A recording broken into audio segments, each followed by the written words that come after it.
Don't mind me, I'll just be eating ice cream. It's one of those days.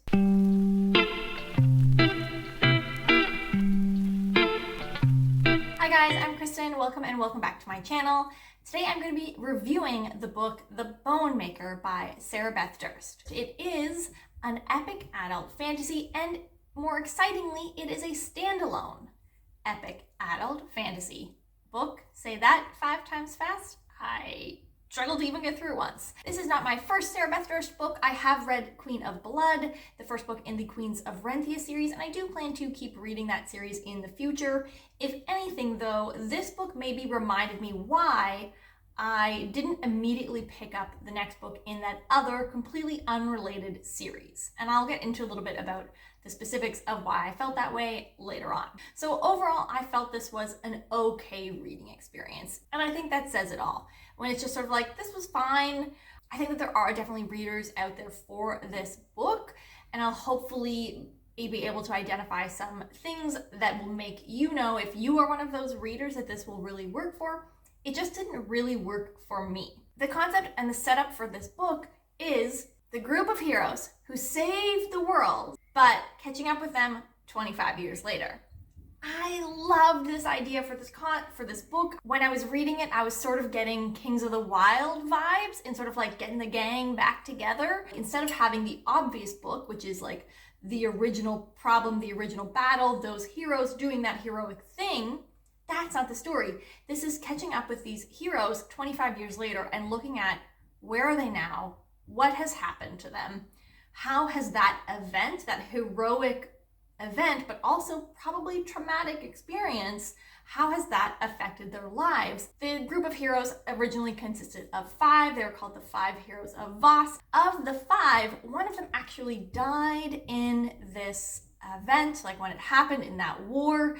Of the remaining 4, one is now a hermit. One of them really leaned into the fame, fortune, and is living quite successfully. Another one took a quiet family life path, and the final one is not doing so well. And we are meeting up with the main character, Kriya, who is the hermit one, who it was her husband that was the one that died in the original battle all those years ago, and she has basically been trying to bring him back to life this whole time. So some of the themes that this book gets into is definitely the idea of looking back at your past choices, trying to figure out if you made that right choice. Through mostly Kriya's eyes, there is several different viewpoints in this book, but mostly through Kriya, the leader, she is forced to constantly see the long-term effects of the decisions that she made during that original battle, and is being confronted with whether or not she made the right choice at various stages. We also really spend a lot of time thinking and talking about the idea of, if you're breaking the law or if you're doing something that is wrong, whether that's a law or morally wrong or gray, where's the line between doing it for the right reasons and doing it for the wrong reasons? Or if you're breaking the law, is that equal? Are all ways of breaking the law equal? Are there good ways to break the law or good motives behind breaking the law? And we do spend a lot of time playing with that idea and comparing Kriya, this person who is trying to resurrect her husband, and comparing that to that past baddie, Eklor, and what he did. And then the additional concept that sort of merges those two themes together is this idea of cost. Everything, whether it is the magic or the decisions that you make, has a cost involved, and that plays into a lot of different aspects of this book. I do think this is more of a plot-driven book, if only because it's definitely not a character-driven book. I think Sarah Beth Durst did a really good job of exploring character aspects. Like, all of these themes and the ideas that we're talking about in this book are definitely character things, and we do have those moments with the characters. But I would say the difference between how that would be done if this was a character-driven book, or at least in my impression, is that we would spend a lot more time in those moments. There were some really sentimental moments between them, but they were really quick, and we never lingered there, nor did we really go into great depth. And as a character-driven reader, I like to spend a little bit more time stewing in the emotions, the feelings, and the thoughts of the people involved. But we also seem to spend a short amount of time actually on action moments as well. Or at least we seemed to jump out of those moments really quickly. There would be an action event and it would feel like it was at the height of it, and the chapter would end and you would turn the page and we would have moved on already. It wasn't just that we didn't linger in emotional moments, it felt like we didn't linger anywhere. This is starting to melt, so I need to eat more quickly. To talk a little bit about the writing, as I said, so it does feel like it is a little bit jumpy, not in a dramatic, like jumping all over the place kind of way, just that things seem to happen quickly and succinctly as we move through the plot. And same with the emotionality or the character moments. But outside of this, the writing, I think, is very straightforward. And I would include this book in a category of maybe a really great book to start into adult fantasy, or to make the jump from young adult to adult fantasy. And I think that the straightforward writing really helped to the sort of straightforward approach to the book, to the plot, and to what was happening. The magic system was also very straightforward. This is bone magic, which I think has definitely been a trend within the fantasy world.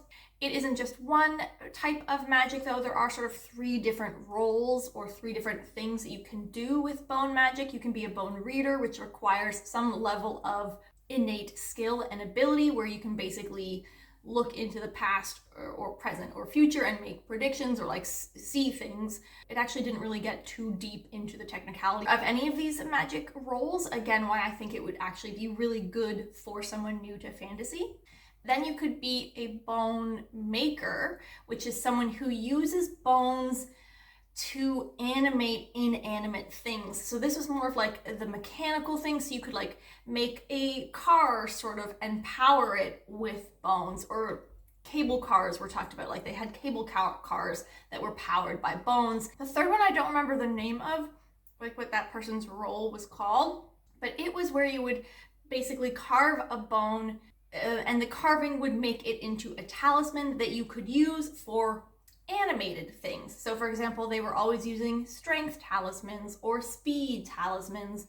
So the magic was actually very, very straightforward. Even though there are sort of 3 different things, we don't go into a ton of detail on any particular one. Lastly, I'd like to talk a little bit about the stakes and the pacing in this book, which was, I think, one of the areas where this book was not successful. The pacing was really interesting. It did have that sort of pacing and setup of slowly getting the gang back together. So we start off with one character, problem ensues, and she reaches out to the first group member, and then they together discover a slightly new problem, or information expands. So it had that sort of setup of slowly assembling the group back together. The stakes, I feel like, is really tied up into the pacing of this book, because something kept happening with the stakes that made the pacing a little bit odd. Essentially, they're doing something. They discover something might be going on here. They investigate. Oh no, there's not a problem. Something happens. They think maybe there's a problem again. They look into it a little bit further. They're convinced there's a problem. Something else happens. No, wait, no, maybe there's not a problem. And it just kind of kept doing that, which made the stakes seem less important. You, the reader, were probably clear, or at least I, the reader, was pretty clear that there was something going on, and I was pretty sure I knew what it was. But because there was this level of disconnect, even I, the reader, who was aware that there was a problem, didn't feel a sense of urgency, because the characters kept being like, no, oh, like off and on. And that not only made me feel less connected to the problem, but it also made the pacing kind of unclear, because there were moments when there wasn't an issue and it was just sort of like them deciding what they were going to do with their lives.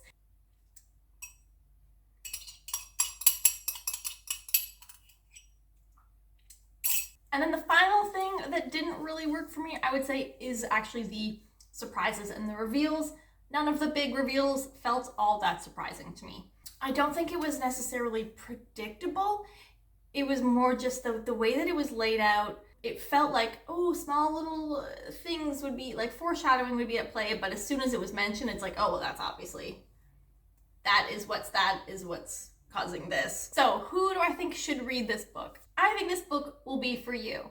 If you are new to the fantasy genre and are looking to get into it, I also think this book is going to be for you if you really like straightforward writing.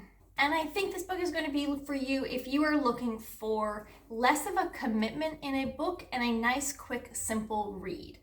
These are maybe more vague. This is going to be for you comments and feedback than I usually give for a book. And I admit that I am struggling a little bit on this book because it really didn't connect with me. And I didn't feel like it had very particularly characteristic features of which I can talk about here. I forgot to mention the similarities that I felt with this book and the Queens of Renthia series, or the Queen of the Blood book that I've read by Sarah Beth Durst in the past, and maybe that will also help with if you should read this book. So if you do really like Sarah Beth Durst's writing, I think this will be better for you, or a better reading experience for you than it was for me. I read The Queen of Blood, the first book in the Queens of Renthia series, I think last year, and I thought it was good. I thought I enjoyed it, but I do remember not feeling particularly caught up or like I needed to pick up the next one right away, and I think it was because of the writing. So I think I now know that Sarah Beth Durst's writing is not my preference for writing styles. There is a little bit of a disconnect from the characters, where the characters feel like real and fully formed and like they have deep thought and all of those things. Like, it's not like there's something wrong with the characters. It's just that maybe there is a level of disconnect between the reader and the character that is something that I really look for, and that makes me feel really, really connected to the character and the book. And then who do I think this book is not going to be for? I think that that's kind of obvious from what I've said. I think if you are a deep character reader, this is not going to be the book for you. I think if you are looking for hard, complex magic systems and complicated, in-depth plots, this is not going to be for you either. My overall and sort of final thoughts on this book is that I think it had a really great concept, and I think that she did a good job of that concept, but I think maybe it had a lot less action and less character depth that I would have liked in order to make that concept of getting the gang back together after 25 years, or what is their life like now. I think that it just wasn't the execution that I was looking for. It felt a little bit lackluster overall in both the plot and the characters.